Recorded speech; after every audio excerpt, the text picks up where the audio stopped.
ಪ್ರತಿಯೊಬ್ಬರೂ ಅಷ್ಟೇ ಧ್ಯಾನಾದಿಗಳನ್ನು ಒಂದೇ ಬಾರಿಗೆ ಪರಮಾತ್ಮನ ನಿರ್ಗುಣ ನಿರ್ವಿಶೇಷ ರೂಪ ಧ್ಯಾನ ಮಾಡ್ತೀನಿ ಅಂತ ಹೋಗಬೇಡಿ, ಸ್ಥೂಲವಾದದ್ದನ್ನು ಧ್ಯಾನ ಮಾಡಿ. ಅದಕ್ಕೆ ನಮ್ಮಲ್ಲಿ ಎಷ್ಟು ವ್ಯವಸ್ಥೆ ಮಾಡಿದ್ದಾರೆ.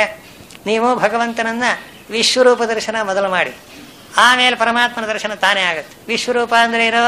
ವಿಶ್ವ ಅಂದ್ರೇನು? ಜಗತ್ತು. ವಿಷ್ಣು ಸಹಸ್ರನಾಮದಲ್ಲಿ ವಿಶ್ವಂ ವಿಷ್ಣುರ್ವ ಷಟ್ಕಾರ ಅಂತ ವಿಶ್ವವೆಲ್ಲ ಪರಮಾತ್ಮನೇ ಎನ್ನುವ ಭಾವನೆಯನ್ನು ಮೊದಲು ತಂದುಕೊಳ್ಳಿರಿ. ಯಾವ ಜಾಗಕ್ಕೆ ಹೋದರೂ ನಿಮಗೆ ಭಗವಂತನೇ ನೆನಪಾಗಬೇಕು. ಅದಕ್ಕಾಗಿ ನಮ್ಮ ಹಿರಿಯರು ಏನು ಜಾಣತನ ಮಾಡಿದ್ದಾರೆ ಅಂದರೆ, ಎಲ್ಲ ಜಾಗಕ್ಕೂ ಹೋದರೆ ಮನುಷ್ಯನಿಗೆ ದೇವರ ನೆನಪು ಬರೋದು ಸ್ವಲ್ಪ ಕಷ್ಟ. ಯಾಕೆ ಅಂದರೆ ಅಲ್ಲೆಲ್ಲ ತಾರತಮ್ಯಗಳಿವೆ. ಅದಕ್ಕಾಗಿ ಸೆಲೆಕ್ಟ್ ಮಾಡಿದ್ದಾರೆ ಇಂಥಿಂಥ ಜಾಗ ಅಂತ, ಅವುಗಳನ್ನು ಕ್ಷೇತ್ರ ಅಂತಾರೆ. ಇದಕ್ಕಾಗಿ ತೀರ್ಥಯಾತ್ರೆ ಮಾಡ್ರಿ, ಕ್ಷೇತ್ರ ಯಾತ್ರೆ ಮಾಡಿ ಅಂತ. ದೇವರಿರೋದು ಎಲ್ಲ ಕಡೆಯಲ್ಲೂ ಇದ್ರೂ ಪುಣ್ಯತೀರ್ಥಗಳಲ್ಲಿ, ಪುಣ್ಯಕ್ಷೇತ್ರಗಳಲ್ಲಿ ಇರ್ತಾನೆ ಅಂತ. ಆದ್ದರಿಂದ ನಮ್ಮ ಭಾರತ ದೇಶದಲ್ಲಿ ಎಷ್ಟು ಪುಣ್ಯತೀರ್ಥಗಳಿವೆ, ಎಷ್ಟು ಪುಣ್ಯಕ್ಷೇತ್ರಗಳಿವೆ, ಎಷ್ಟು ನದಿಗಳು ಹರಿಯುತ್ತಾ ಇವೆ, ಇದನ್ನೆಲ್ಲ ಪರಮಾತ್ಮನ ಒಂದಾನೊಂದು ವಿಭೂತಿಯಾಗಿ ಪರಿವರ್ತನೆ ಮಾಡಿಬಿಟ್ಟಿದ್ದಾರೆ. ಇದು ನಮ್ಮ ಹಿರಿಯರು ಮಾಡಿರತಕ್ಕ ಪರಮೋಪಕಾರ. ಈಗಲೂ ನಾವು ತೀರ್ಥಯಾತ್ರೆ ಅದು ಇದು ಅಂತೆಲ್ಲ ಪದ್ಧತಿ ಇಟ್ಕೊಂಡಿದ್ದೀವಿ. ಆದರೆ ಈ ಭಾವನೆ ಮಾತ್ರ ಬರುತ್ತೋ ಇಲ್ವೋ ಹೇಳಲಾರೆ. ನಾನು ಸುಮ್ಮನೆ ಒಬ್ಬರನ್ನು ಕೇಳಿದೆ, ಸ್ವಾಮಿ ನೀವು ಯಾತ್ರೆ ಮಾಡ್ಕೊಂಬಂದ್ರೆ, ನಾನು ಹ್ಞೂ. ಯಾತ್ರೆ ಹೋಗಕ್ಕೆ ಮುಂಚೆ ಹೇಗಿತ್ತು ನಿಮ್ಮ ಮನಸ್ಸು, ಈಗ ಹೇಗಿದೆ? ಆಗ ಹೇಗಿದೆಯೋ ಈಗಲೂ ಹಾಗೆ ಇದೆ. ಹಾಗಾದ್ರೆ ದುಡ್ಡೊಂದೇ ಖರ್ಚಾಯಿತು, ಏನು ಪ್ರಯೋಜನ ಇಲ್ಲ. ಏನಾಯ್ತು ಉಪಯೋಗ?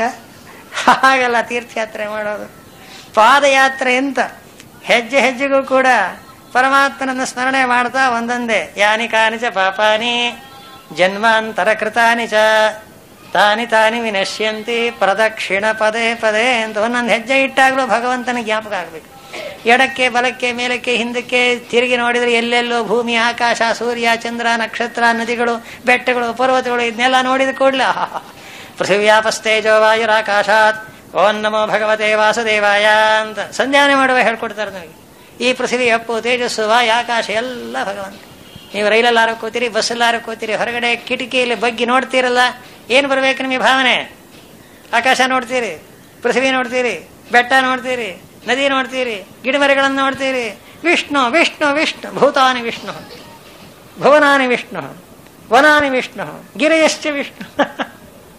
ಹೀಗೆ ನೀವು ಆ ಸ್ಥೂಲ ರೂಪದಲ್ಲಿ ಯಾವಾಗ ವಿಷ್ಣು ಭಾವನೆಯನ್ನು ಬೆಳೆಸುತ್ತೀರೋ, ಆಮೇಲೆ ನಿಮ್ಮ ಹೃದಯದಲ್ಲಿಯೂ ಸಕಲ ಪ್ರಾಣಿಗಳ ಹೃದಯದಲ್ಲಿಯೂ ಆ ಪರಮಾತ್ಮನೇ ಕಾಣ್ತಾನೆ. ಅಂದಮೇಲೆ ಈಗ ದೇವರೇನು ವಿಶ್ವರೂಪದಿಂದ ಪ್ರಕಟವಾಗಿದಾನೋ ಅದನ್ನು ನೋಡೋದು ಕಲ್ತ್ಕೊಳ್ರಿ ಮೊದಲು. ಆಮೇಲೆ ನೀವು ಒಳಗಡೆ ಚಿಂತನೆ ಮಾಡೋದು, ಧ್ಯಾನ ಮಾಡೋದು. ಸುಳ್ಳೆ ಕಣ್ಣು ಮುಚ್ಕೊಂಡು ಧ್ಯಾನ ಮಾಡ್ತೀನಿ ಅಂದ್ಬಿಟ್ಟು ಏನು ಧ್ಯಾನ ಮಾಡ್ತೀರಾ? ಯಾರಿಗೆ ಶಾಪ ಹಾಕ್ತಿರೋ ಯಾರಿಗೆ ಗೊತ್ತು?